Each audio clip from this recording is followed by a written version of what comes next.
Ça recouvre un peu des réponses dont il a été question, des réponses dont il a été question tout à l'heure. Ce qui s'opère dans le dojo doit d'abord s'opérer dans le dojo, puis ensuite doit être réfléchi. Ce mot admirable qui signifie ce qu'il veut dire, en le disant, il y a un phénomène de réflexion. Donc le judo, lorsqu'il est réfléchi, les deux côtés donnent les moyens, les clés, disais-je avant, pour une compréhension de la vie. On tombe, il faut se relever. C'est l'exemple qu'on donne, et quelqu'un a dit, un judoka tombe 10 000 fois, il se relève après la 10 000e fois.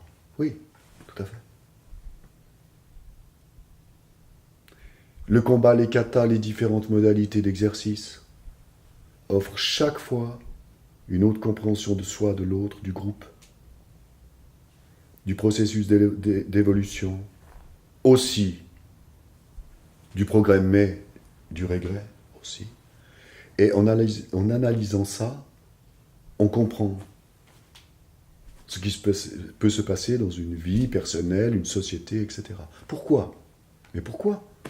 D'ailleurs, de quel droit dis-je ça? Mais parce que ce sont les mêmes principes. Les mêmes principes. Être juste dans un dojo, c'est, une fois qu'on a compris comment être juste ailleurs que dans un dojo. Et je dirais, comment cela peut-il être autrement? Pourquoi ce serait juste d'avoir tel ou tel comportement, physique et mental, dans un dojo, puis alors, dans la vie, ce serait totalement différent? Mais c'est impossible.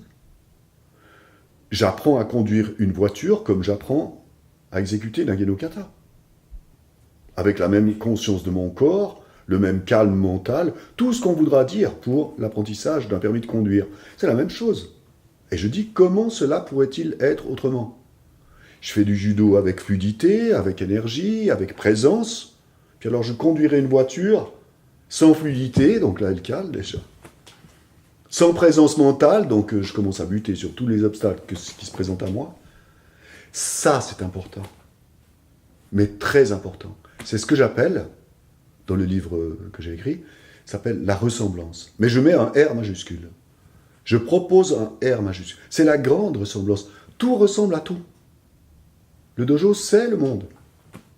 Mais au sens concret et au sens abstrait. Les qualités que je vais devoir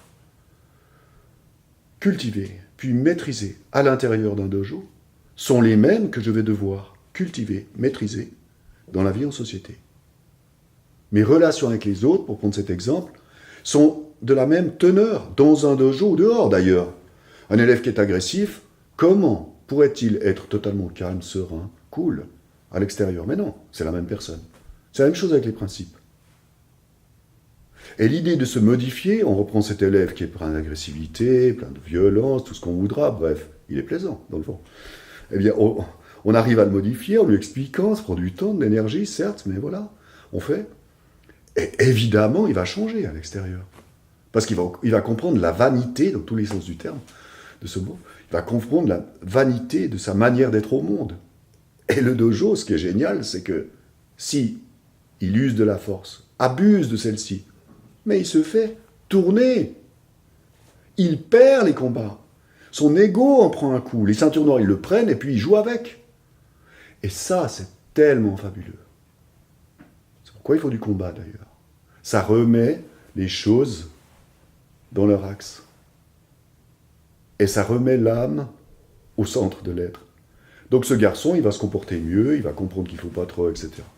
C'est ça qui est vraiment extraordinaire dans la pratique du budo.